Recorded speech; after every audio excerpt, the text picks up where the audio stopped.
नवनवीन घडामोडी आणि सत्य बातमी पाहण्यासाठी आजच आमच्या YouTube चॅनलला सबस्क्राईब करा, शेअर करा आणि लाईक नक्की करा।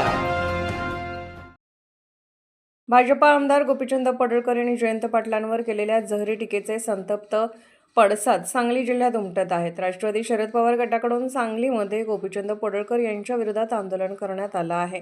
शहरातल्या स्टेशन चौक येथील राजाराम बापू पाटील स्मारकासमोर राष्ट्रवादीच्या कार्यकर्त्यांकडून धरणे आंदोलनाने निदर्शन करत पडळकर यांचा निषेध नोंदवण्यात येत आहे। यावेळी राष्ट्रवादीच्या अनेक वक्त्यांकडून गोपीचंद पडळकर यांच्यावर घणाघाती टीका करत भाजपने आमदार पडळकरांचा राजीनामा घ्यावा अशी मागणी केली आहे। गोपीचंद पडळकर यांचा पक्षातर्फे नाही तर या सांगली जिल्ह्यातल्या जनतेच्या वतीनं आम्ही सगळेजण या ठिकाणी निषेध करतो। हा निषेध काय पक्षाच्या स्फूर्त राहिलेला नाही। या जिल्ह्यातली पुरोगामी जनता आणि या जिल्ह्यातली जनता या ठिकाणी भाजपला एक प्रश्न विचारते, अशा पद्धतीचा आमदार तुमच्या पक्षामध्ये या ठिकाणी चालतो का? आणि अशा पद्धतीचं वक्तव्य कुठल्या पातळीला जाऊन एखाद्या आमदारानं करावं हे या जिल्ह्यातल्या जनतेला मान्य नाही। त्यामुळे आमची या राज्याचे मुख्यमंत्री आदरणीय देवेंद्र फडणवीस आणि या जिल्ह्याचे पालकमंत्री आदरणीय चंद्रकांत दादा यांना एक प्रश्न आहे की आपण या आमदाराचा राजीनामा घेणार का? नसला घेणार तर आपण जनतेसमोर येऊन सांगावं की झालेलं हे सगळं प्रकरण आम्हाला मान्य आहे आणि आम्ही त्याच्या पाठीशी आहे। नाहीतर आम्ही त्यांना या ठिकाणी या जिल्ह्यामध्ये आल्यावर एक प्रश्न विचारू की तुम्ही हा जो आमदार दिलाय तो आमदार कशा पद्धतीनं या जिल्ह्यामध्ये काम करतोय आणि या जिल्ह्यामध्ये काम करत असताना त्याची भाषा आपल्याला मान्य आहे। त्यामुळं या दोघांनाही आमचा प्रश्न आहे की या आमदारांना तुम्ही माफी मागायला लावा, अन्यथा या जिल्ह्यातली जनता दोन्ही या ठिकाणी मुख्यमंत्री असतील किंवा चंद्रकांत दादा असतील त्यांना जाब विचारल्याशिवाय राहणार नाही।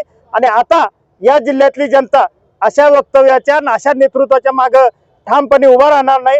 त्यांना त्यांची जागा दाखवल्याशिवाय म्हणजे नुसती जागा नाही, बोलून जागा लागाय तर ते ज्या भाषेत उद्या बोलतील त्या भाषेतच त्यांना या ठिकाणी उत्तर दिलं जाईल, अशा पद्धतीची आमची या ठिकाणी धारणा आहे। हा जिल्हा हे स्टेशन चौक स्वर्गीय वसंतदादा लोकनेते राजाराम बापू यांच्या पदस्पर्शाने पावन झालेली ही भूमी आणि आज याच भूमीमध्ये आपण एका विधानसभेच्या सदस्याला किती खालच्या थराला जाऊन आमचेही कार्यकर्ते बोलायला लागलेत हे अनुभवत आहेत।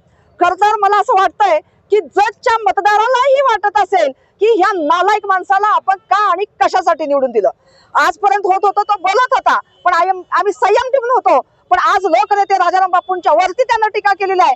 माझ्यासारख्या कार्यकर्त्याला असं म्हणायचंय की बापूंच्या पायातल्या चप्पलनं हाणायची सुद्धा आम्हाला पाप वाटतं ही ह्याची लायकी आहे। आणि या ठिकाणी मी सांगली जिल्ह्यामध्ये जे तमाम मोकाट कुत्रे आहेत त्या इथल्या काही जणांचा मृत्यू झालाय, त्यांना मी या ठिकाणी भावपूर्ण श्रद्धांजली वाहते। आणि असं हे भाजपनं जे पिल्लू सोडलेलं आहे या सांगली जिल्ह्यामध्ये त्याला वेळीच आवरावं, त्याच्या माफी मागावी, भाजप सरकारनेही माफी मागावी, कारण हे एकदा नाही दोनदा नाही तर वारंवार घडतंय। पण आज या ठिकाणी आम्ही फक्त पक्ष म्हणून नाही तर सर्वसामान्य कार्यकर्ता महिला भगिनी या ठिकाणी पेटून उठलेले आहेत आणि इथून पुढे हे जर थांबलं गेलं नाही तर आम्ही त्याच्या घरावरती जाऊन त्याला ओढून काढून त्याची कपडे फाडू आणि महिला त्याला चप्पल घालतील। सगळ्यात वाईट हा महिलेचा मार असतो आणि जेव्हा बाईनं मारतो तेव्हा याला महाराष्ट्रात तोंड दाखवायला जागा राहणार नाही। आम्ही आज आव्हान करतो या तमाम बांधवांच्या वतीनं की गोप्या तुझं तोंड आवर, नाहीतर आम्ही तुला आवरल्याशिवाय राहणार नाही आहोत। मी आमदार गोपीचंद पडळकर यांचा निषेध करतो।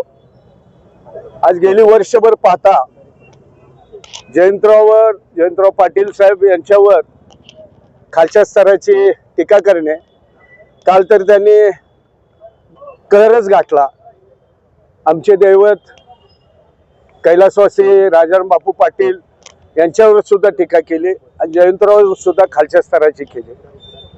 माझं एवढंच म्हणणं आहे की राजकारणात काम करत असताना तिसऱ्या चौथ्या क्रमांकाचा सुद्धा कार्यकर्ता या लेवलची टीका कोणावर करत नाही। तर एक जबाबदार आमदार अशा पद्धतीने टीका करतो याचा अर्थ त्यांना मुख्यमंत्री यांचा पाठिंबा आहे का, भाजपचा पाठिंबा आहे का, RSSचा पाठिंबा आहे का, अशी आमच्यासारख्या छोट्या कार्यकर्त्याला मनात शंका येते। तर माझं भाजप आणि RSS यांना विशेष करून मागणी आहे की हे तुम्हाला मान्य आहे तर मान्य म्हणून सांगा ही टीका, नसेल तर त्यांचा राजीनामा घ्या, ही एक मागणी आहे. नंबर 2, राजाराम बापू पाटील यांची उंचीच या आमदारांना माहित नाही असं माझं मत आहे. जनता पक्षाचे ते अध्यक्ष होते, आम्ही पाहिलेलं आहे त्यांना.